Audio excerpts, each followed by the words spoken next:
What's good, YouTube? Welcome into another episode of MLS Digest. We just got done with Decision Day, which means the playoffs are coming at us very fast. And first, we have the wild cards coming up in the middle of this week. Actually, at the time of recording right now, Tuesday, we have the first wild card game tonight, which is Montreal hosting Atlanta in the East. And then tomorrow, Wednesday, we have the Timbers hosting the Whitecaps. Even though the Timbers are the lower seed, we're going to get into that interesting situation, to say the least, once we discuss that match at length. But we also have award picks to go over, the MLS end of season awards, the short lists, or whatever you want to call it, because they're actually not that short at all. The criteria for selecting these nominees is kind of crazy because some of these players just honestly shouldn't be on the list. But regardless, those have been announced, and I think the winners of all these awards are going to be announced sometime early on in the playoffs, if not right before the playoffs starting, which is very soon. The real playoffs, I mean, because these wild cards are like the play-in game in the NBA, so to speak, where it's like your last chance to get in, and the winners of each wild card are going to play the one seed in each conference. So, not expected to go far in the playoffs if they do make it past the wild card. Obviously, it would be huge, huge upsets, especially considering the one seeds in both conferences, with Miami in the East looking to do the double after securing both the Supporter Shield and now the regular season points record in MLS history after going down 2-0 at home on decision day to the Revs, and then tying it right before half 2-2, and then Messi comes on with a hat trick with about 20 minutes left, and that ends 6-2. Just unbelievable that the deficits and just everything this team finds a way out of, and they're looking to do the double. Meanwhile, in the West, we had a flip-flop of the one seed. Galaxy choked the one seed away. All they needed was a draw at the Dynamo, and they got a late equalizer at the beginning of stoppage time by Gabriel Peck with a penalty to make it 1-1. And I think the stoppage time was like +7, but it went like 2 or 3 minutes beyond that because of the time it took to review and take that penalty. And then Houston gets a late header in the dying moments to secure the win and make sure that Galaxy fell to the 2 spot, because LAFC won over the Earthquakes. They needed to win by a couple goals plus have that LA Galaxy loss, and LAFC won 3-1 even after falling behind 1-0 early. So props to LAFC. They kept fighting even after that El Trafico collapse. And now they have that one seed, which is going to be crucial because you would expect both these LA teams to meet probably in that conference final. And in that one-off game, that home field advantage is everything, especially for a Galaxy side who really needed that point against Dynamo to secure that home playoff advantage, at least in the West, because they've just been very, very inconsistent on the road. But you never know what could happen. But anyways, yeah, so in the East as well, we had the final 2 wildcard spots up for grabs. It was DC and Montreal holding on to those for the meantime. Montreal took care of business against NYCFC with a Caden Clark goal and assist, who's been one of the hottest players in MLS. And then DC United, actually, all they needed was a point as well to secure it, with Philly and Atlanta chasing their tails. But even though they had the Golden Boot winner and Benteke, they fell 3-0 to Charlotte at home. Charlotte jumping up to that 5th seed in the East. Meanwhile, the Union obviously needed that help from DC, but they couldn't do anything themselves with a 2-1 loss to Cincy at home. It was an atrocious own goal while the game was still tied 1-1, and that was the difference. Meanwhile, Atlanta going on the road to Orlando, so that's why they jumped up to that 9th spot, because they ended up beating Orlando 2-1 for a very, very impressive road win. And now they are rewarded, in a sense, I guess, if you want to say that, with the wild card game, but they have to go on the road to Montreal. So lots of flip-flopping on decision day. We had a lot of goals. But yeah, let's get into first these wild card matches, and then we'll go over the end of season awards, who I would select if I had a say in it. And honestly, there's been a lot of controversy surrounding most of these awards. There's around 7 or so main awards to discuss, including MVP, of course, Goalkeeper of the Year, Coach of the Year, and so on. So let's just get into first the wildcard games, and then the individual awards. So let's start in the East wildcard here, where Montreal hosts Atlanta. Montreal got that win at home against NYCFC, and they get to stay here as the 8th seed. Meanwhile, Atlanta had to go down to Orlando on decision day, and they only have actually 2 days of rest between these games from Saturday, being that this game is today, Tuesday night. And they have to go all the way up to Montreal. Definitely doesn't favor them.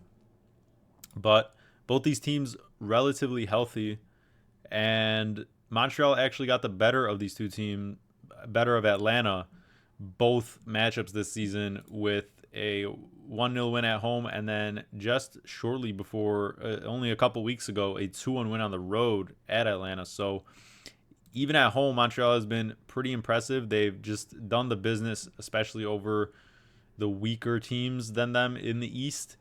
They ended the season actually with 4 straight wins at home against Charlotte, Chicago, the Earthquakes, and then, like we said, NYCFC. But Atlanta as well, I've kind of mentioned their road form this season.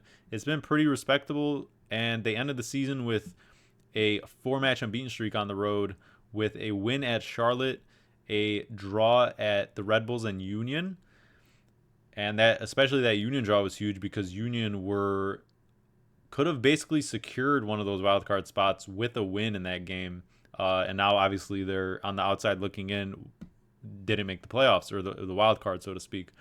And then that final game on decision day, Atlanta going to Orlando, who have been one of the hottest teams and secured the 4th seed as one of the hosts for the first round. But they win 2-1, Atlanta did, and that's been very impressive.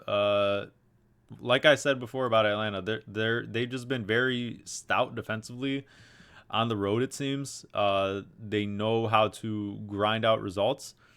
And even though they've been bested by Montreal twice this season, something about them it just seems like in a game like this, especially, where in this format, in the wild card, it goes straight to penalties. If it's a draw at 90 minutes, then I feel like they can do that. I feel like they can outlast Montreal. Obviously, it's short rest for both these teams. Atlanta is in the non-advantageous situation, but I think Saba, especially, like, I feel like Saba also just enjoys playing on the road. He seems to be scoring like every time on the road. I think this team has just played better ball on the road this whole season, which is not usually the case for this Atlanta side. They have usually been a very strong home team, but I think this is one that they won't feel too uncomfortable in. But Montreal's home form, like we've talked about, has just been very, very solid. Caden Clark and Josef Martinez have just been possessed recently in some fantastic form, and this place is going to be rocking. Obviously, we have the storyline of Martinez playing his former team. He's kind of been through a couple teams, including Montreal, since leaving Atlanta, with obviously having some injury problems and just longevity issues. So, listen, this is going to be a tight game, I think. It's really hard to call. You would think Montreal should be the favorite here, but I wouldn't put it past Atlanta to, find a way to just draw this. Like, I don't think they mind penalties, especially considering the situation. And then anything can happen. So it might be the less popular pick, but I think Atlanta advances out of this. I think they can at least get this to penalties, maybe not an outright win, but I like what I've seen from them on the road. I think they're much more comfortable going on the road this season, and yeah, I don't expect too many sparks in this game, if I'm being honest, and I think that just favors Atlanta, if I'm being quite honest. So give me Atlanta in this first wildcard game. We move over to the West wildcard game, where the Timbers host the Whitecaps, even though they're the lower seed. And this is just an unusual situation, and frankly, just a very embarrassing situation for the league, and especially the Whitecaps as a club, because the reason they're not playing this at their stadium, BC Place, the best of my knowledge, is that there is some sort of motocross event scheduled for this coming weekend, and it takes about several days to prepare for it, meaning that even though there's no actual event going on Wednesday when this game is scheduled, they're already preparing for it and setting things up in that stadium, meaning that the match can't be played there. And so my other question would be that would Whitecaps, had they made a top 4 spot, say, they would be playing sometime this weekend in that actual round 1. Would they still not be hosting that game? Because I just don't understand the planning out of Whitecaps here, or like if they're just that naive. Because maybe they just thought it wouldn't be a problem, because based on where they were positioned about a month and a half ago or so, they were somewhere between the 4th and 7th spot, and it looked like they would avoid the wild card game. But it hasn't fallen that way. Their form to end the season has just been absolutely terrible. 4 losses on the bounce to end the season, including a 7-match unbeaten winless run. And that's just been amplified by the fact that they haven't had a consistency in who's been on the pitch, whether that be the international breaks, who's been called up, or just other injuries within the squad. And it just seems like the whole season's been reeling for the Whitecaps. Their only real positive here is that they've been one of the best teams in the entire league on the road, but that's also taken a turn for the worse, obviously, during this poor run of form. Timbers, on the other hand, they're lucky. I mean, let's just call it what it is. They're very lucky to be in this position that they get to host this wild card game, because they have basically a home fortress for the most part, but they've also been on a terrible run of form. That's 5 winless to end the season, including 4 draws. They had a 1-0 loss to Austin, like we talked about, at home, then followed by a 0-0 draw to Dallas at home. That's 6 points you should be getting, and probably avoiding this wild card if you just beat up on these teams who didn't make the playoffs in the West. But they did end the season on decision day with a 1-1 draw at the Sounders, which secured them that Cascadia Cup, which obviously will be a confidence booster ahead of this match. They get to play this match at home, and I just think that both these teams have had so many problems, especially down the stretch of the season. But I think the Timbers have less, and they certainly have the better attack, the more cohesive attack, and that is where that's who I have to favor. They've been given a break. I think Whitecaps just don't have what it takes. Obviously, this should probably be a high scoring match, but I'm gonna lean the Timbers here. I think they get right in terms of that scoring department. I think that was a big result against the Sounders, even though it didn't do anything for them in terms of the standings. They went on the road to Seattle, where they haven't lost in I think it's like 8 years now, or something crazy like that. And so, you picked up some hardware in the meantime, and now a win here would make them play LAFC in the first round. And I just think they're better suited. I think simply that they are going to ride their luck as far as this postseason run is concerned. However far they do go, they're obviously most likely going to fall to LAFC in that first round if they do get past this. But I think they do, and I think that luck they're going to be riding in terms of just outscoring teams is just it's gonna pay off, or gonna get them by, at least in this wild card round. I think the Whitecaps have way too many question marks. They're a little bit stagnant, and while I think both teams should probably score here, and it will be a high scoring match, I think the Timbers will simply do the business here. They caught a break, and I think they're going to make the most of it. So yeah, I think both 9 seeds take this one home, with obviously this unusual situation with the 9 seed hosting. So I'm going to go for a 3-1 Timbers win. We start the award selections with the most important of the bunch, the Landon Donovan Most Valuable Player Award, the MVP. And for me, it comes down to 2 players. It has to be between Messi or Cucho Hernandez. The other players who are truly on this short list. I understand why they're on there. They have had fantastic seasons, such as Evander for the Timbers and Lucho Costa for Cincinnati and Boanga for LAFC. Those are guys who have time and time again shown their class.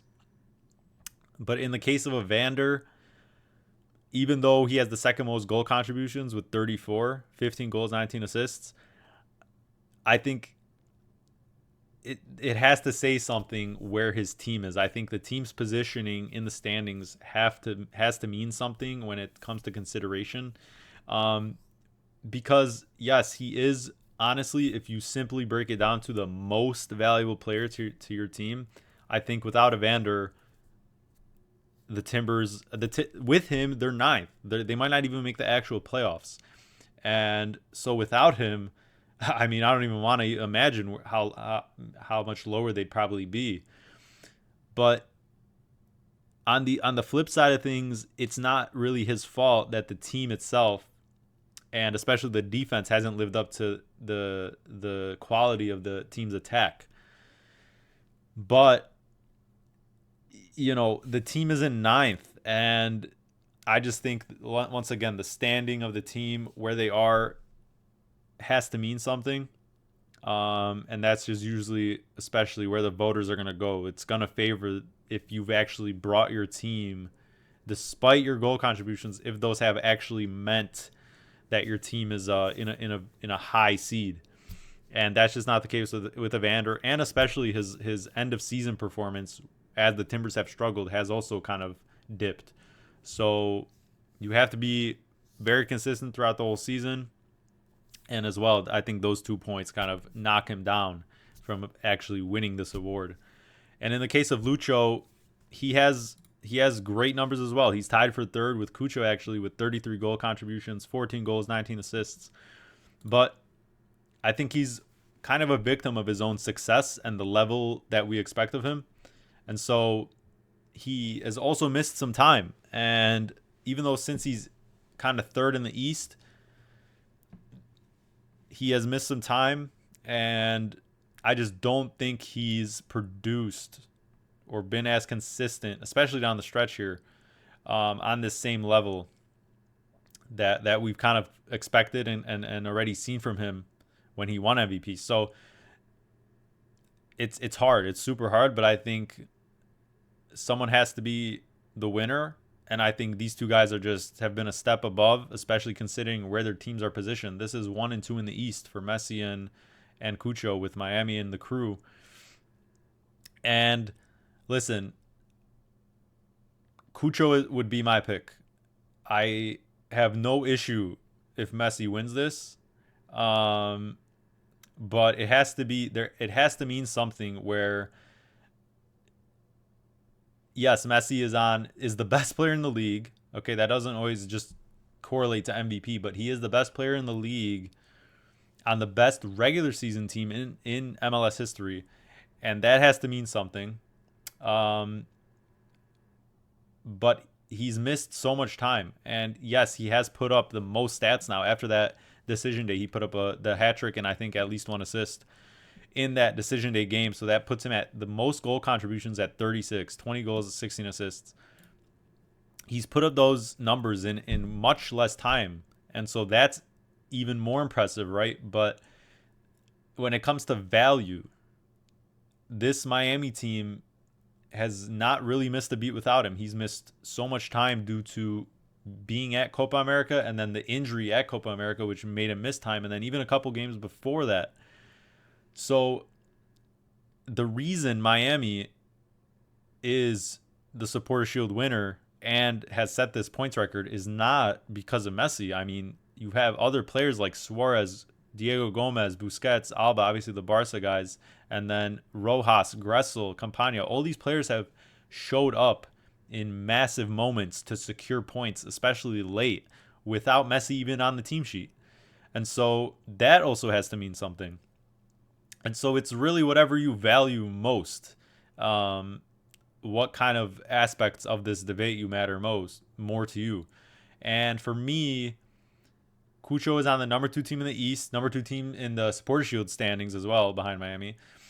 And he is second in goal contributions tied for third with 33, 19 goals, 14 assists.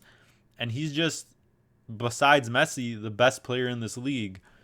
And I think even though Wilfried Nancy is a spectacular coach and he has a lot of other amazing players at his disposal, I think we've seen that without Cucho, especially with the handful or so of games he's missed, it's cost the Crew dearly, especially in the Supporter Shield race.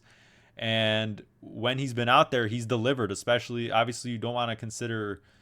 We probably shouldn't be considering Leagues Cup, but I mean, Leagues Cup did happen, and the Crew won Leagues Cup, and Cucho also delivered in that tournament and against Miami, and in the final against LAFC, and he's just such a well-rounded player in attack. He can literally be a 9.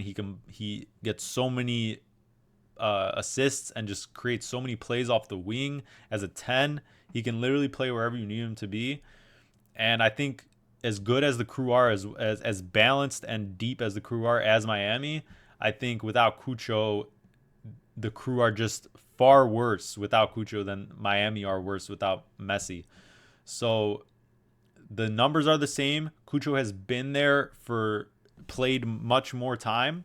It shouldn't obviously go against Messi that he has just as or more even goal contributions in a fraction of the time. But for me, I think what I value more is that Cucho's been around it, obviously played far more minutes. He's been there for the team more, and you've seen the difference in the quality and results for the team with and without these players. And so for me, that is the difference. If Messi played this, if Messi, say you add 8 or 9 games to Messi's tally with the same amount of, add no goals or assists, I think you could make a case, or I think that it would be 100% his. But it's such a unique situation because obviously we know of his quality, and I can't be upset if Messi wins it. But for me, Cucho just edges him out. That's just my opinion, and that's where I leave it. Next up, we got the Coach of the Year, which has more than these two in Tata Martino and Wilfried Nancy for Miami and the Crew as well. Other considerations were Chris Armas for the Rapids as an example, who obviously got them out of not making the playoffs last year to just a great season, over 50 points, and the players they brought in like Mihailovic, Stefan, and Navarro. So they've had their own fantastic season, but it obviously has to pale in comparison to these two. It just cannot go to anyone besides these two. Tata Martino, like we talked about, like I said with Messi, like the team's been just as good without him. Well, that's a huge part of that falls on Tata Martino. He has obviously such great talent at his disposal, but he's found a way to make it work, make the system work. He's also had a lot of homegrown and younger players fill in big spots, especially on the defensive end, and they haven't missed a beat. And you've won the Supporter Shield by maybe not an insane margin, but on the flip side, you set the regular season points record, so it doesn't really matter how much you won it by. It might have not been a wash because it came down to that game against the Crew where they won about like 3 or 4 games left in the season for them to actually finally secure it. But you set the points record, like that means a lot. And on Nancy's side, he's just brilliant. These are the two best coaches in the league, and Nancy, you have to consider, even though it's purely MLS, you won Leagues Cup in the middle of the season while after dealing with getting to the final of CONCACAF Champions Cup, and you've got the Crew back in a fantastic position, only second behind this Miami all-timer type of squad, and you're poised for trying to do the double in terms of trophies this year with Leagues Cup and now MLS Cup. So it's unfortunate. I mean, it has to go to one of them. I think I think if Miami didn't set this points record, there could be a debate because of how Nancy has just turned this crew team around again for another just insane season with the schedule congestion they've had and winning that Leagues Cup trophy. But I mean, it can't be debatable. I think maybe Nancy will still win it. I don't know. I don't know what what the other analysts and stuff are what their criteria has been, but to me, I mean, whatever pros and cons you want to give, Tata Martino figured it out without Messi. He's brought in so many players. His scouting has been great, and that's led to the best ever season in MLS history. So to me, that has to give it to him. Moving on to goalkeeper of the year, I don't think this is close. Most pundits and what have you don't think this is close at all. We have, for my pick, it would be Kalina at Charlotte. Charlotte has been one of the most stout defensive teams in general in the entire league, with a bunch of clean sheets, especially at home. That's been due to Dean Smith's great system, great center back play, but obviously this guy in net coming from Ludogorets, and he has had one of the top 3, I think, if I'm not mistaken, pure shot stopping seasons in MLS history. And so that he's just been a rock in net, and that's why Charlotte is in 5th, despite maybe their shortcomings in the attack. This has been a defensively sound team, and he gives Charlotte a chance, especially in their first round series with Orlando.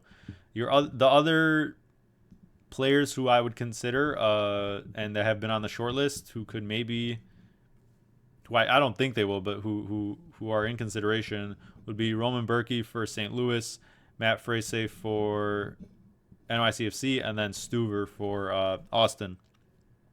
But when you consider especially St. Louis and Austin's positioning, that has to be taken into account what you've actually done for your teams in terms of points won, gained, and the standings. St. Louis and Austin both missing out on the playoffs by a wide margin in the West. That obviously falls on some very horrific for both those teams, and that's not particularly either of these goalkeepers' faults, because they've made their defenses look just a little bit better, as bad as the defenses have been. But it's just how the cookie crumbles, and no one's ever gonna usually win it on a non-playoff team. So for Frese, he's been absolutely solid as well in net. NYCFC also making the playoffs in the East, I think just a spot below Charlotte. But when it comes to just pure the numbers for the team, I think NYCFC has been a little bit less consistent. And once again, I think it's just this pure shot-stopping numbers. You could compare the actual defenses and how they have influenced the goalkeeper numbers between Kalina and Frese, but for me, and I think for most people, I think this is going to be pretty unanimous that Kalina comes home with this award. He's just been absolutely central to the tactics and the style that Charlotte has loved playing this year. So we got Defender of the Year nominees, the main ones being Moreira for Columbus, Malanda for Charlotte, and Miles Robinson for Cincinnati. I think for Robinson, he's done a fantastic job with kind of just stitching together this Cincy back line with all the other injuries to Hagelin, Miazga, everyone else. While they've also brought in these other players like Awazim and Hadebe. But as good of a job he's done in kind of maybe keeping things not from completely falling apart at the seams, it's since he's really just obviously because of those injuries really fallen off a cliff in terms of their identity, and that was built around that strong back line.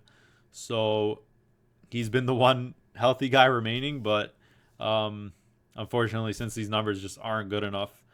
And that's mostly all he brings is he's not really he doesn't have much more to his game outside that, so that has to go against him. And then I think the main two goes between Moreira and Malanda here, because these two have been two of the best defenses in terms of goals allowed in the entire league. For me, I think Moreira just edges it because I think he's much more crucial to everything else the crew do, and he definitely has a deeper bag in the sense of ball playing, forward progression, and just general everything else in his game besides just pure defending. So I think that's what gives him the edge. I think that's what's gonna eventually get him this award. But for Malanda, obviously, he's been a key figure in that back line. Obviously, when you have Kalina behind you, that always helps. But I think obviously we should just be considering the defensive aspect of this. But I think based on how complex Nancy's system is with the crew, I think Moreira has shown his other qualities besides just pure defending, and he's just a more well-rounded defender, so to speak, in the modern game. So that's what gives Moreira the edge for me. For the Comeback Player of the Year award, it's usually with players off injuries and such things like that. And it's really between Lewis Morgan and Robin Lod.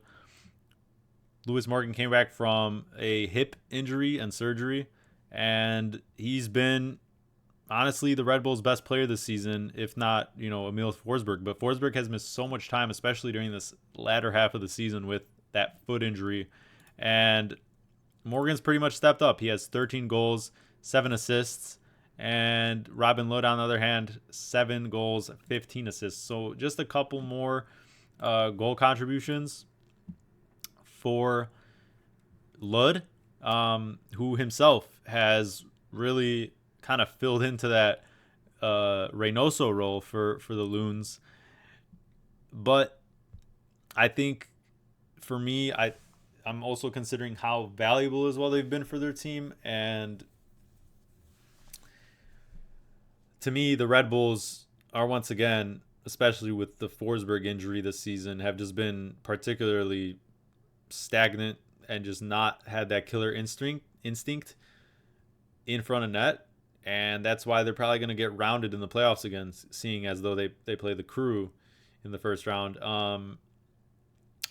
But Lewis Morgan has been really the main bright spot this season in terms of a goal scoring aspect. To come back and lead this team in scoring, and just put in so many, grinded out so many performances, compared to Lod, who, yes, has been terrific, a maestro in that sense with all those assists especially. But I think Minnesota's been just far more well balanced in terms of the attack when you want to talk about just numbers. And Lud's had, I think, much better pieces around him to finish those assists and boost those stats. Meanwhile, Morgan has really been a one-man show with no one else that much. Like Van Zier, Manuel haven't been as consistent, as good of pairings alongside him. And without Forsberg in that midfield, you lost Frankie Amaya during the season. Other injuries to defenders and red cards throughout the year for the Red Bulls. I just think Morgan has more so put the team on his back than Lod. And that's really what edges out for me. Both these guys coming back from terrible injuries. Lod with a meniscus. But yeah, both these guys are deserving 100%. For me, it's just about, even though Minnesota 5th in the West after decision day, and now Red Bulls 7th, not too far off each other, honestly. And for me, considering how much impact they've had on their team compared to the quality of players the teams have had at their disposal, I think Morgan, to me, just kind of is my pick, and why he deserves it just a little bit more. The Newcomer of the year is obviously for the player who had the best season in their first season in MLS, coming from another league or what have you. And really, it's between Gabriel Peck for LA Galaxy and Luis Suarez for Miami. Both these guys with absolutely outstanding seasons. Peck tied for sixth in the goal contributions list with 30. He had 16 goals and 14 assists to actually lead the Galaxy, even above Ricky Puig. So he's just been an absolute force on either wing, switching with Paintsel, usually on that right wing. And he's obviously been the more consistent of the two wingers for Galaxy, but he's been such a crucial part of the system Vandy plays, and he's really stepped up and produced some magical goals, especially just out of nowhere on his own. And both these guys are obviously on top 5 teams in the entire league. It's just, for me, it's just kind of weird seeing Suarez on this because like he is a newcomer in the sense, but I feel like it should kind of be limited to like younger-ish players such as Peck, because Suarez is already so proven, right? Obviously one of the best strikers of this generation in general. And but still, he had 20 goals this season. He's damn near in consideration for MVP, one of the shortlist guys on there. So it's just weird. Like I think I'm trying not to be like a Miami. I'm trying not to go against Miami for like every pick here. I did pick Tata for the coach of the year, but to me, I lean Peck here. Just kind of based on that, like it's really more of like a surprise, not a surprise, but like you expect this out of Suarez, and I feel like he's just maybe gonna get it because he's not gonna get the MVP. But Miami might just end up sweeping this award category. I just feel like it should go to like a less proven player who I think Peck as well, as even though Suarez has delivered in all the time without Messi and just been such a lethal striker. 2 goals on decision day as well to climb Miami out of that deficit. I don't know. That's just my personal preference. It's probably going to go to Suarez, though, just because of the team.